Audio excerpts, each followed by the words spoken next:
السلام علیکم۔ کیا آپ کو خودکشی کے خیالات آتے ہیں یا آپ اپنے آپ کو اکیلا محسوس کرتے ہیں یا سست محسوس کرتے ہیں؟ تو پھر یہ ویڈیو آپ کو بہت ہیلپ کرنے والی ہے۔ اس ویڈیو کو اینڈ تک دیکھیے گا۔ السلام علیکم، میرا نام ڈاکٹر عباس ہے۔ آج ہم ڈسکس کریں گے ایک بہت ہی امپورٹنٹ ٹاپک کے بارے میں، یعنی ڈپریشن۔ ڈپریشن دماغی معذوری کی ایک بہت بڑی وجہ ہے۔ امریکہ جیسے ترقی یافتہ ملک میں بھی ان کے 10% آبادی ڈپریشن کا شکار ہے، یعنی ہر 10 میں سے ایک بندہ اس ذہنی اذیت کو فیس کر رہا ہے۔ اس اتنی زیادہ ڈپریشن کی وجہ کیا ہے؟ اس کی مین وجہ اس کو نہ پہچاننا ہے، اور سب سے اہم یہ کہ اس کو پہچاننے کے بعد بھی ڈاکٹر کے پاس نہ جانا ہے، کیونکہ یہ ایک دماغی بیماری ہے، اس لیے اس کو سمجھنا تھوڑا مشکل ہے۔ لیکن یہ بات اپنے ذہن میں رکھیں کہ ڈپریشن پاگل پن نہیں ہے، یعنی ڈپریشن کا مریض پاگل نہیں ہوتا۔ اپنے آپ کو غیر اہم اور مجرم محسوس کرنا، اس میں بہت بڑا فرق ہے کہ آپ ڈپریشن کو فیس کر رہے ہیں یا کہ ڈپریشن کو فیل کر رہے ہیں۔ یعنی ایک بندہ جو ہر وقت ڈپریشن میں رہتا ہے اور وہ ہر وقت اپنے آپ کو سست فیل کر رہا ہوتا ہے اور دماغی طور پر کمزور محسوس کر رہا ہوتا ہے، اس کو ہم کہتے ہیں کلینیکل ڈپریشن، یعنی یہ مریض ڈپریشن کا شکار ہے۔ جبکہ جو بندہ ڈپریشن فیل کر رہا ہو وہ وقتی طور پر اپسیٹ ہو سکتا ہے اور تھوڑی دیر بعد وہ نارمل فیل کرنا شروع کر دیتا ہے۔ اور ڈپریشن فیل کرنے والی حالت ہر بندے کو اکثر ہوتی رہتی ہے، اور یہ ڈپریشن کی بیماری بالکل نہیں ہے۔ اور اس کو بڑھانے والے فیکٹرز میں فیل ہونا، جاب کا چھین جانا، خواہ مخواہ کی بحث میں الجھنا، اور یہاں تک کہ بارش بھی ڈپریشن فیل کرنے کی وجہ ہو سکتی ہے۔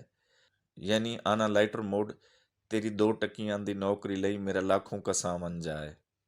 اور بعض دفعہ تو کوئی وجہ بھی نہیں ہوتی ڈپریس ہونے کی، اور اچانک سے ڈپریشن شروع ہو جاتی ہے، اور تھوڑی دیر بعد جب ڈپریشن ختم ہو جاتی ہے تو آپ ہیپی فیل کرنے لگ جاتے ہیں۔ یہ سب کچھ ہوتا ہے کچھ وقت کی ڈپریشن میں۔ لیکن کلینیکل ڈپریشن بہت مختلف ہوتی ہے، جو کہ ایک بیماری ہے، اور یہ ایسے نہیں جائے گی کہ آپ چاہتے ہیں کہ یہ ختم ہو جائے۔ یہ کم از کم 2 ہفتے تک رہتی ہے اور آپ کے ہر کام میں خلل ڈالتی ہے، جیسے پیار محبت، کھیلنا کودنا اور کام کرنا۔ ڈپریشن کی علامات کیا ہیں؟ سب سے پہلے اس میں لو موڈ ہوتا ہے، یعنی آپ غمزدہ محسوس کرتے ہیں۔ جن چیزوں کو آپ ماضی میں انجوائے کرتے تھے وہ آپ کو بری لگنے لگ جاتی ہیں۔ آپ کی بھوک کی حس تبدیل ہو جاتی ہے، یعنی یا تو آپ کم کھانا شروع کر دیتے ہیں یا پھر بہت زیادہ کھانا شروع کر دیتے ہیں۔ اپنے آپ کو غیر اہم اور مجرم محسوس کرنے شروع کر دیتے ہیں۔ بہت زیادہ یا بہت کم سونا بھی ڈپریشن کی علامات ہیں۔ عدم توجہی، یعنی کسی بھی کام کو دل سے نہ کرنا۔ بے چینی، ٹانگوں اور پاؤں کو ہلاتے رہنا، سست ہو جانا، اور سب سے خطرناک خودکشی کا سوچنا شامل ہیں۔ اگر ان علامات میں سے کوئی بھی 5 علامات آپ کو مسلسل 2 ہفتے تک رہتی ہیں تو آپ پھر کلینیکل ڈپریشن کا شکار ہیں۔ اور یہ بات یاد رکھیں، یہ نہ صرف آپ کے بیہیویئر کی علامات ہیں بلکہ برین میں بھی چینجز ہوتی ہیں اس سے۔ جیسا کہ آپ کے دماغ کا آگے والا حصہ جو کہ ماتھے کے پیچھے ہوتا ہے، اس کا سائز کم ہونا شروع ہو جاتا ہے، اور ہپوکیمپس کا سائز بھی کم ہو جاتا ہے۔ ہپوکیمپس دماغ کا وہ حصہ ہے جو کہ ہماری یادداشت کو محفوظ رکھتا ہے۔ یہاں یہ بات ذہن میں رکھنے والی ہے کہ دماغ اپنے فنکشنز کو ہارمون کے ذریعے کنٹرول کرتا ہے، لیکن ڈپریشن میں ان ہارمونز کا بیلنس خراب ہو جاتا ہے۔ یعنی کچھ ہارمون زیادہ بننا شروع ہو جاتے ہیں تو کچھ کم، جس میں اہم سیروٹونین، ایپینیفرین اور ڈوپامین ہیں۔ لیکن ان سب کے باوجود بھی میڈیکل سائنس ابھی تک ڈپریشن کی کوئی خاص وجہ نہیں ڈھونڈ پائی۔ یہ خیال کیا جاتا ہے کہ ڈپریشن آپ کے جینز اور انوائرمنٹ کے درمیان ایک کمپلیکس ری ایکشن سے وجود میں آتے ہیں۔ کیونکہ ڈپریشن کی علامات کو آپ ہاتھ نہیں لگا سکتے، جیسا کہ تلی یا جگر کے بڑھ جانے میں آپ ان کو پیٹ پہ ہاتھ پھیر کے فیل کر سکتے ہیں، لیکن ڈپریشن کی علامات کو اس طرح محسوس نہیں کیا جا سکتا، تو ان کو انٹینجیبل فیلنگز کہتے ہیں۔ تو ہم یہ کہہ سکتے ہیں کہ ظاہری طور پر صحت مند نظر آنے والا بندہ ہو سکتا ہے کہ ڈپریشن کا مریض ہو۔ ایک تحقیق کے مطابق ڈپریشن کی پہلی علامات کے ظاہر ہونے سے لے کر 10 سال تک کا ٹائم لگ جاتا ہے ایک ڈپریشن کے مریض کو ڈاکٹر تک پہنچنے کے لیے۔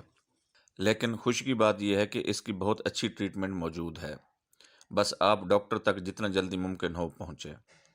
میڈیسن اور اپنی حالت کو ڈاکٹر کے ساتھ ڈسکس کرنا کافی حد تک ڈپریشن کو ختم کر دیتا ہے۔ زیادہ خطرناک مریضوں کو لو وولٹیج کے جھٹکے لگائے جاتے ہیں، جو کہ نقصان دہ نہیں ہوتے۔ یہ طریقہ بھی بہت مؤثر ہے۔ یاد رکھیے کہ گھر میں کسی مریض کو جھٹکے نہ لگانا شروع کر دیں آپ۔ یہ جھٹکے ایک بہت ہی کنٹرول انوائرمنٹ میں لگائے جاتے ہیں، اس لیے یہ جھٹکے لگوانے کے لیے ایک اچھے ہسپتال میں جائیں۔ اگر آپ کو معلوم ہے کہ کوئی اگر ڈپریشن کو فیس کر رہا ہے تو اس کو ڈاکٹر کے پاس جانے کے لیے موٹیویٹ کریں۔ اگر کوئی ڈپریشن کا مریض شرم یا اپنے آپ کو مجرم محسوس کرتا ہے تو اس کو سمجھائیں کہ ڈپریشن بھی شوگر اور بلڈ پریشر کی طرح کی ایک بیماری ہے اور اس کا علاج ممکن ہے۔ اب اپنے آپ کو آپ ڈپریشن کا مریض محسوس نہیں کرنے لگ جانا۔